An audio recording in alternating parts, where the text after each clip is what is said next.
What's up, YouTube artists and aspiring artists? It's Mike here with Aerosotle Custom Spray Paint Art. We're back at it again today with another spray paint art tutorial. Today we're talking all about how to make stunning highlights and accents on your spray paint art pieces. For this tutorial, you're going to need the basic supplies and definitely a palette knife or two. So stay tuned as we dive into the wonderful world of highlighting in spray paint art. So here's a glimpse at the tools that I use typically for my highlighting and spray paint. This little guy is a clay modeling tool, just a pointed tip. Use that for signing paintings. Here's a broad style palette knife and another kind of broad style with a little bit of an edge. Here's a skinny, fine tipped, more of a rounded edge palette knife, a longer, skinnier, pointed palette knife, and your most standard looking one that you'll probably find. You can pick these up at a craft store. I also have a paintbrush here that we're going to incorporate to show you guys some stuff on highlighting trees. You do want to keep these supplies clean, so one thing that I use to do this is a piece of sandpaper. I also have a couple of chemicals that are a bit caustic that I use. So one's a cap cleaner made by Montana. Props to Fen for showing me this. It definitely works really well to keep your caps clean. And I have some graffiti remover for some really stuck on gunked up palette knives and whatnot as well. When you have the paint on there, you want these clean edges. So having paint on is going to make a difference with the quality that you wind up with. So with this, I'll just use a little piece of heavy grit sandpaper. Make sure I have those nice, clean, crisp edges. I can take off a bit of paint just by putting it flat onto the sandpaper and sanding off. It's going to help with a cleaner result. We mainly just use the edge for this. You can spray some acetone or some cap cleaner on there and just simply soak it and wipe it off once it's ready to go. Another very important tool in your spray paint arsenal is a hobby or X-Acto knife. So for this, you do want to make sure you're not cutting towards yourself like I'm doing here. My grandfather would not be happy if you were around to see this. But this works really effectively to get some of that caked on paint off of your palette knives. If you guys are looking for just the highlight aspect of this tutorial, just skip ahead a little bit. I'm going to show you the results I get here just by scraping off a bit of this paint, kind of restoring my palette knife back to its truest, most pure form for this tutorial to make sure our results are as effective as possible. Another very useful item for this X-Acto knife is just clearing off the gunked up paint on your caps here. So I'm just using it to expose the spray hole. Anytime there is some obstructing paint or debris on there, it can affect your spray. If you're getting a lot of splatters or you're getting uneven spray with your caps, this is likely the culprit. I do use the clay modeling tool as well. It's got that pointy tip to just clear out that center hole a little bit better, making sure my spray is going to come out as uniform as possible. As well, go ahead and spray some cap cleaner on there if you have it, let it soak a little bit and wipe off, and you should be good to go. For today's painting, I'm just using some blank poster boards. When was the last time you took a piece of poster board and simply practiced some techniques? Most of us just go straight to painting, but if we want those clean, crisp, perfect results, we need to put in some practice. So that's all we're doing today. No painting is going to come out of this. There's not a finished piece at the end. We're just going to review some techniques on a blank sheet of poster board, just to give you guys a few tips and tricks in creating some beautiful looking highlights with spray paint art. Take a moment right now, slap like on the video, subscribe to the channel if you haven't already, and hit the notification bell so you know when these videos go live, so you can stay in touch with the live premieres. We chat along and kind of review the video together in real time. Always wear a mask, guys. This stuff is toxic. It is bad for your lungs. It's bad for your health. So make sure you're staying protected and you mask up before jumping in and spraying anything. For this, we're just going to lay down some base colors. So I'm going to go with a very typical kind of terrain, mountain, rock effect that most of us use in this art form. So I'm just going for a general shape here. On this first one, I'm actually going to talk to you guys about the mistakes I see being made, and it's one major one. So just layering some orange, some red, and we're going to come over top with some black. I think I throw some blue here just to kind of recreate a sky, just so it's not sitting here on a completely blank piece of poster board and you can envision what it would look like on a proper piece. I'm using Montana Gold in today's video. Typically been using this paint almost exclusively. You can pick this up at an art store. From here, we're going to come over with a bit of black, laying down that neutral base that will peel off some of these colors. If you guys are just starting spray paint art, check out the beginner tutorial series. We're going to cover how to do this in a lot more depth. Today is all about highlighting and shading. We're going to lay down that black, come in with some white over top, and make those neutrals work for us. From here, I'm using a plastic bag like I usually do. We're going to go ahead and make our mountain or terrain or whatever you want to call it for today's tutorial. Laying this down over top, gently pressing and peeling off to reveal a cool textured effect. With this, you can use magazine sheets.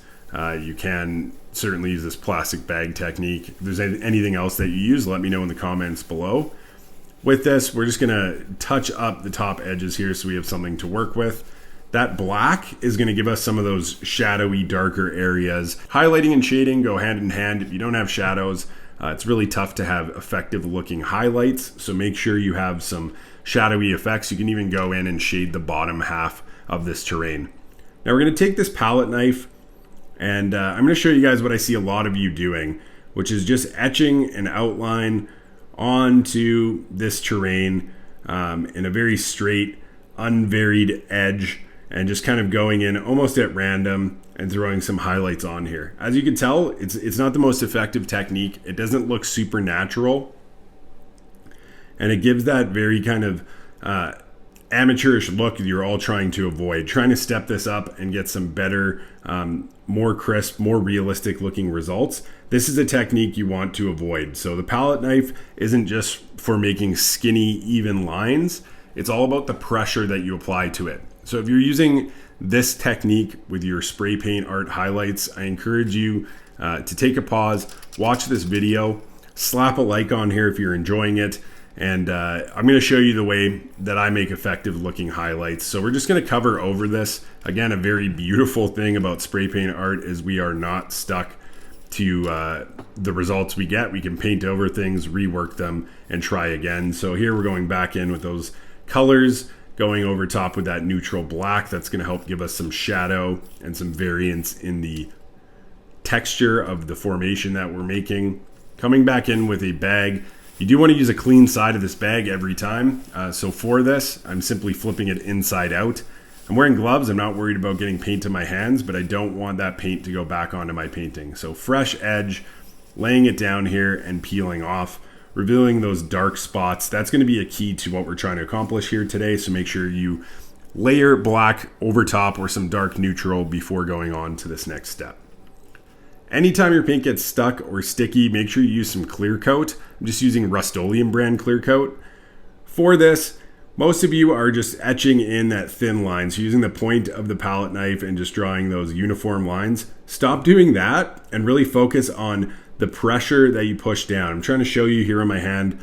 As I push down, I can vary the pressure, I can vary the angle, the direction of attack, and we're using various degrees of that edge of the palette knife, not just the tip, but that whole edge side. As I push down more, those lines are going to get thicker. They're going to push into the paint a little bit more. And what we're aiming for is to utilize some of these darker spaces in the painting. We need a light source. So that's where our light's coming from. Always try to factor in where the highlights would be appearing on whatever you're trying to highlight here. So in this case, it's coming left to right, and we're going to follow some of these darker areas and do some highlighting on the edges where the light would be shining. So with this, I'm going to start nice thin line, kind of using the tip, varying my angle, moving back and forth. I'm not going down in just a straight line. And as I push down a little bit harder, you see those lines open up, change thickness, vary the pressure, and really vary the look that you're getting with this. So we're not going for that straight line. At the end there, I just go back to the tip and kind of cast it across. We know how to create that nice thin edge. This is all about learning how to make those very pressured lines and get some more natural looking stuff. I will say this first example is a bit exaggerated. It's not exactly how I do it in a spray paint art painting I was just doing. This is more to illustrate the technique of using that side of the palette knife. We got a little sticky spot here. meaning the paint's drying. It's really cold here in Edmonton, so I'm using some heaters in my studio space. Gonna slap this with some clear coat just on the area I'm working on currently, and go back in and see if that helps us, make the paint a bit more malleable. It definitely helps out here.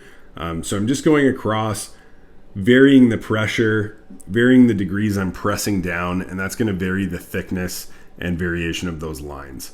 So with that, you can even make some little rock formations at the bottom here. Bit sticky, bit gunky here for the paint, so I'm going to want to re-up clear coat anytime I get a bit stuck. From here, we keep in line with our light source. We want to make sure that this is looking natural and the light is all lining up. So I'm just going to take some of these natural lines in here and accentuate them a little bit. With this, we have a bit of shadow underneath. We're getting that really popping looking effect.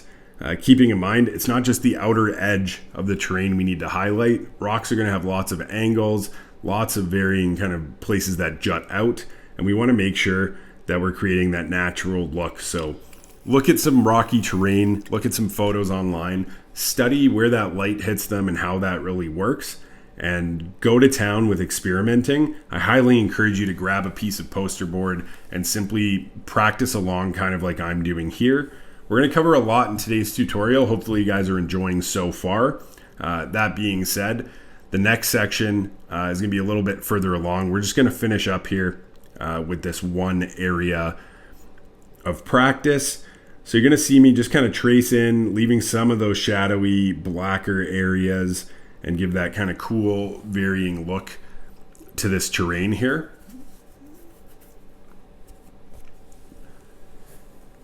Even that is going to look a lot more natural if you're just trying to kiss the outside edge. You don't want one even line. You don't want a line all the way across. You want to leave some of that black space and leave some room for that natural looking effect.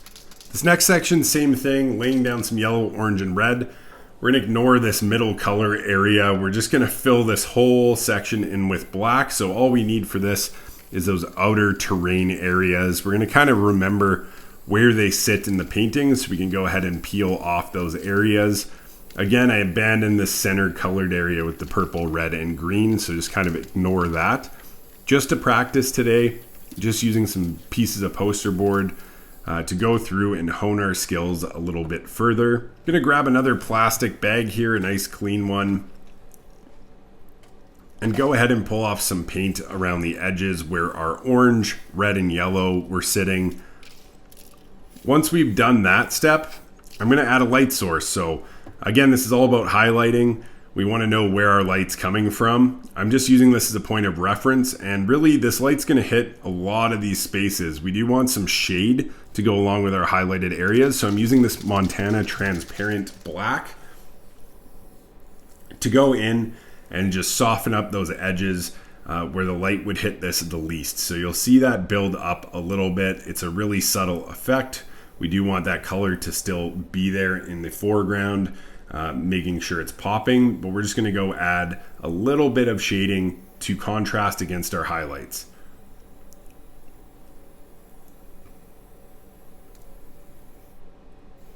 If you see here in the plastic bag technique on the left-hand side, you have some natural looking highlights there. You don't always have to add these, but it can be a nice touch. So with this, we know the light's going to hit that outside edge for sure. So where a lot of people are going to go is just straight to that outside edge and leave that. As you can see here, we can get away with that. We just want that really, really light touch, making sure we're varying our lines. And by doing that, I'm varying how hard I'm pressing down and how much of that side edge of the palette knife I'm using. From here, I'm going to go in and utilizing some of that shadow. I'm really going to dig in on this one to show you guys all the different techniques. You don't want to just go all the way flat straight across. You want to vary that up and make sure you're changing that pressure. So as this comes together, we're going to see how effective these highlights can be. Again, right at the top there, we're going to ease off a little bit. The light's not going to hit that area quite as much, and it's going to give us that depth of field look and really make a nice effect on our spray paint art painting.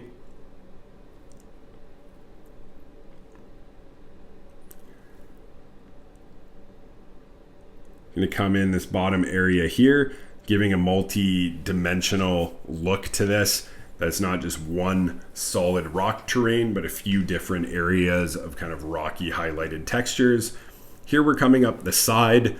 We're going to do a similar thing, just pressing down, varying the pressure. This is just like when you started spray paint art. It's hard to control the cans. You got to learn how the tools work. Play around with these palette knives, experiment, and eventually you're going to get the feeling of how this works and get a lot more predictable results. So get a practice piece of poster board, paint along with the video, and see if you can get some stunning highlight results here. With this, just kissing that outside edge, cutting into the more middle of the area as well, and easing off the pressure on the top. That's going to give a really highlighted outer edge look. You could leave it at that, but I want to show you some more examples. So I'm just taking some of those existing shapes that the shadowing has created, that black areas, and just going on the outside edge of those, varying my pressure, trying to make it visually unique and not have each one look exactly the same. That's looking a little bit better as well. Now we're going to jet off to the other side here. I'm going to come down with this. I'm going to change my palette knife, show you guys a bit of what the broader looking and the broader style palette knife can do. To be honest, if you were to buy one palette knife, go with the standard one. It's the most versatile. It's the one I use most of the time. These ones are kind of cool to have in your arsenal if you get a multi-pack. They can be useful, but definitely not required. So with this, I'm going to have a bit more thickness, as you see, to some of this highlighting. I'm also, as I'm going across, it's not just about removing that paint to reveal white underneath. Sometimes it's about dragging the existing paint and blending it a little bit. So that's a lot more of what you're going to see with this palette knife and this style of technique, is we're streaking up, obviously getting some varied results from our other style of palette knife, but also that flat edge is going to blend some of the colors underneath and really make that look smooth and different style than the other side for sure. So not limited to one style in any of your art. Find out what works for you. In my case, I'm just playing around today to show you guys some of the different looks that you can achieve with this. In the end, it's what's going to be best for you, what you like the most. And the beautiful thing about this art form is you can have a brand new spray paint piece in about 20-30 minutes. Here's the skinnier version of the palette knife, so a bit more of a rounded edge. Again, it does give a unique look, so buy a few if your budget affords it. Play around and try to see which one is the best fit for what you're trying to accomplish. It's going to take some time. It's going to take some practice. This is not going to happen overnight, but over time, it will definitely add to your spray paint art arsenal. Here we hit another kind of sticky bit, but I'm just going to roll with that. With that, we're blending some of that paint down. We're getting these varied textures and varied looks. You want to make sure that you have some clear coat on hand for this process, but if it's not fully etching out for these highlights, you can get some really cool effects by just blending that paint and using that as your kind of go-to. Here's a look at what we've come up with. Definitely a few different styles, a few different techniques throughout this painting. We don't want that edge just all the way across. So if you do have that edge and you're panicking and you think it's done, slap some clear coat on and play around with it even more. You can definitely change what you have going on in the painting with just a little bit of clear coat and a little bit of imagination. So going back in, we're going to change that thin solid line all the way across and just add some variation to it. We're going to just blend that paint, pull some paint down. We're going to go ahead and put some more pressure to reveal some white highlights or some white lighter yellow underneath. And that's a really cool effect you see start to come together there. It doesn't have to be a solid outline. It really shouldn't be. And really play around with this and find what's going to work for you.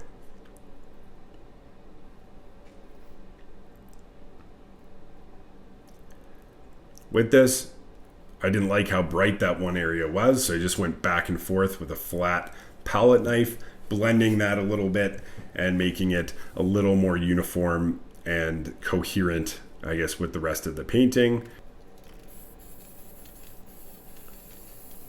With this palette knife technique, we can add highlights. We can even create entire structures or mountains and rocky textures with our palette knife alone. With this, I'm just laying down some fresh black. Again, this painting isn't trying to be a complete piece. It's simply aiming to illustrate a couple different techniques. So we're going to go in with some fresh black. We're going to lay down some Montana transparent white here, just to give some contrast for those highlights in the background, add some almost cloudy, misty effects. And we're just going to come in with our palette knife at a downward angle with varying pressure and make our highlighted edge of our mountain. So with this, we want kind of a lighter side and a darker side and some varying textures. You're going to see that come to life with this, just pushing down, kind of almost jutting my hand like that to get those kind of break points in the highlighting. For this stage, we're just blending the paint. We're not actually etching anything, so not on the edge, just on the flat part of this palette knife. We're going to go in and blend this white cloudy texture into a nice mountain shape. Mountains come in all shapes and sizes, so play around with that, and you're going to have some nice simple mountains that you can create in a heartbeat. It's really just using white and black here. If you want a second mountain, it's as easy as coming in, highlighting that edge and getting the highlighted side of your mountain sorted out. And from here, we're going back in with that flat edge of the palette knife and simply blending out that white area. With this, I think I'm going to need a spot more clear coat just to get things moving again. Again, with the heaters going, it's drying the paint quite quickly. So this is your saving grace. Have some clear coat on hand. For those of you in hot temperatures, you're going to need a ton of this stuff, but it will keep you working with the paint and not having it dry up on you. There's some really nice, simple looking mountains with your palette knife. These can be created really on the fly. You can experiment with them, and they're super, super easy to do. So another quick thing, you're not necessarily bound to just creating highlights on things. You can create actual images with the palette knife itself. For this, more of that transparent white, just laying that down. And you can simply come in and do some grass, some foliage, and other various things. This here, I'm using pretty much just the tip of that palette knife, just flicking up. That flicking motion is going to give you those nice thin lines. If you're using the pressure technique we've used on a lot of this terrain, your results are going to vary. So again, experiment, see what works, but this can be really effective to add some little details into your spray paint art paintings and help make things, look a little bit more polished, a little bit more professional, and even a bit more realistic. Here's a very easy technique to make some stunning looking trees with spray paint and your palette knife. I was using a thin tip for this Montana gold can here. I'm just going to lay down the basic shape of a tree. This is really good for trees that are up close in your foreground, kind of spanning the whole page. Takes a bit of can control to be able to get these branches in place and have things make sense, but it's a really effective technique for a simple looking tree.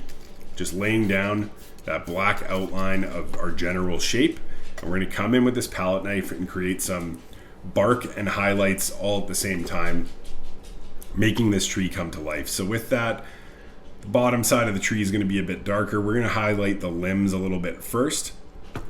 That's going to be our light source for reference.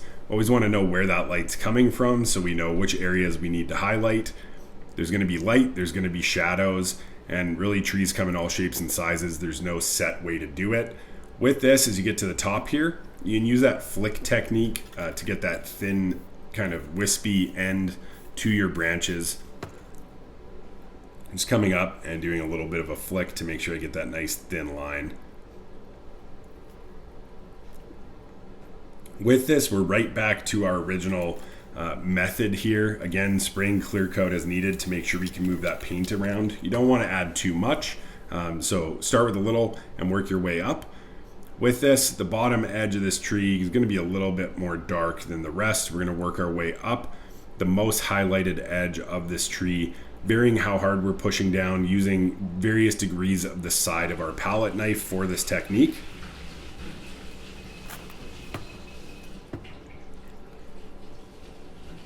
Here we're coming back in. You'll see as I go, if I don't like something, I can just blend it a little bit.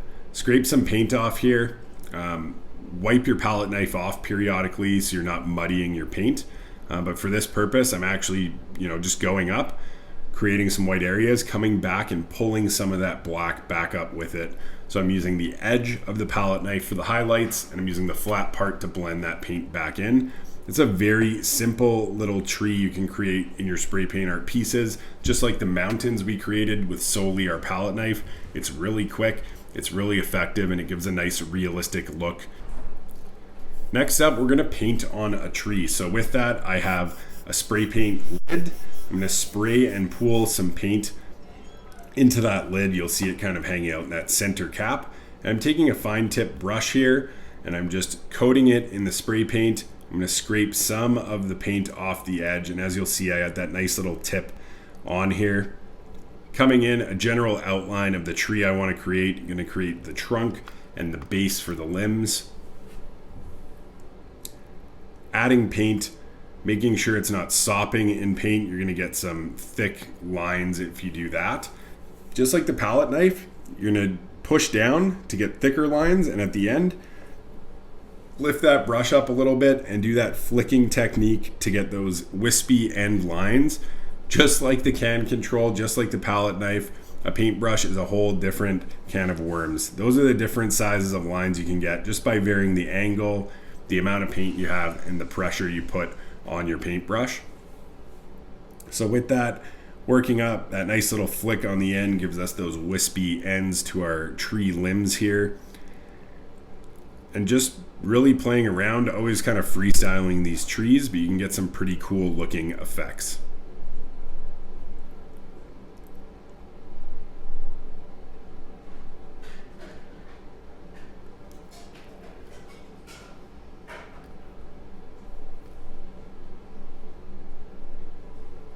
Gonna add a little bit more paint here.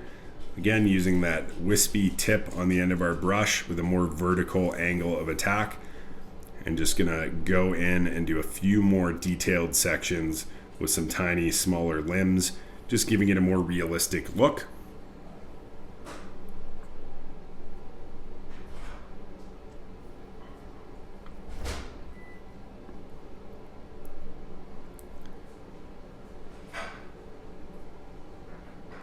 And always that nice flick on the end.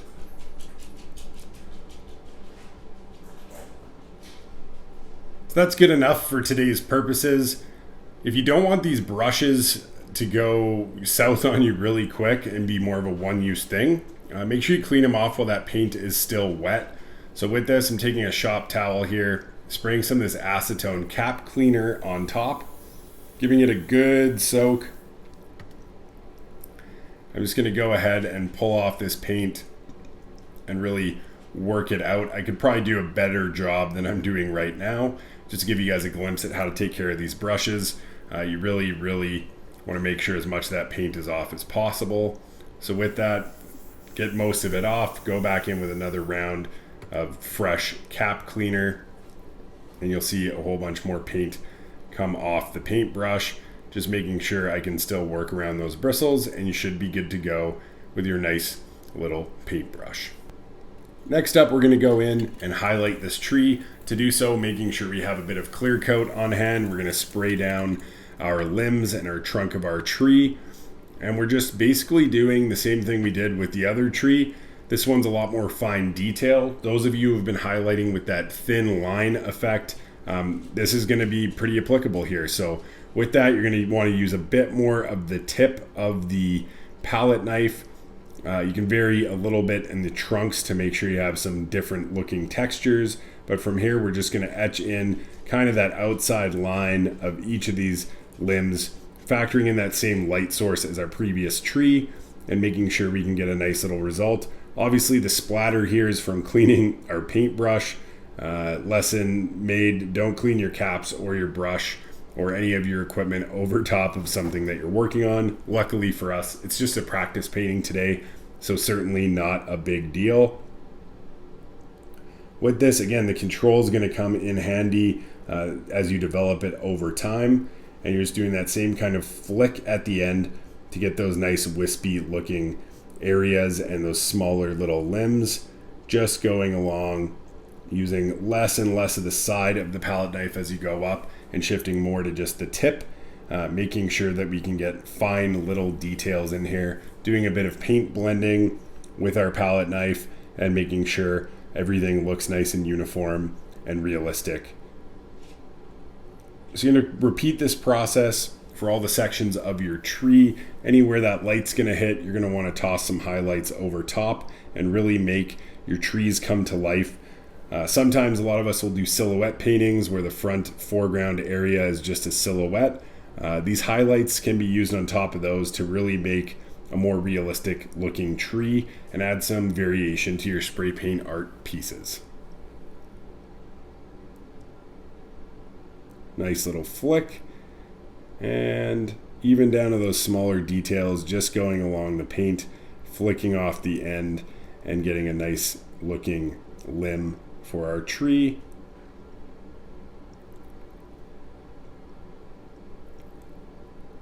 And there you have it, highlighting your trees in your spray paint art paintings. These broader palette knives can be used to do some pretty cool water effects. Many of us incorporate waterfalls, and we use a piece of poster board to do that. You're just going to spray onto your palette knife till you get a nice little roll of paint. Tap that roll down so you get that little line, and just drag over and across with a nice flat angle of attack onto some black spray paint. Quick, simple little way to make some simple waterfalls with your palette knife. How to sign your painting. It's a crucial step to make sure you put your stamp on all of your creations. Sprayed some orange and red on the left-hand side here and just some black spray paint on the right. I'm going to come in with that pointed tip clay modeling tool. The one on the right here was sprayed most recently, and as you'll see, the result is a little bit less clean. I'm having to go back over certain lines to make it actually etch into the spray paint, and that's because it's drying and kind of gooping back together. So with that, with some of this stuff, you want a fine line between the paint being fresh and obviously not being completely dried. So that's one result here. This other side has been there for a little bit longer. Probably didn't wait even long enough for this one. So you'll see a bit of a headache here in trying to get a crisp, clean result because it's just a bit muddy and that paint's trying to dry and adhere back together, making our lines a little bit less desirable. I'm just tossing my heater on this for a few moments just to try to help make this paint set before we go back in for another try. It really is a fine line, so ignore that A. We're going to go back and give this one more shot to see if we get a bit of a better result. So find that happy line between the paint drying and between that malleability of it still kind of not fully curing, and you'll be able to get some nice clean signatures. If you don't have this clay modeling tool, you can simply come in, even with a pencil. The lead from the pencil is not really going to shine through onto the painting. If you haven't hashed out a signature, get a pad of paper and a pen off to the side. Create something unique that's going to add to the look of your spray paint art piece. It's definitely your marker to let people know who's created the painting. At the same time, it should be a little bit visually pleasing. This is my Aerosotle signature, a couple quotation marks and a nice little swoop across. Coming back in, recreating that signature one last time. It's got to be something you can do time and time again and kind of as quickly as possible while still getting a nice clean result. With that signature, that's me signing off for today. Hopefully you guys enjoyed today's tutorial, and I'll see you again in a future spray paint art video.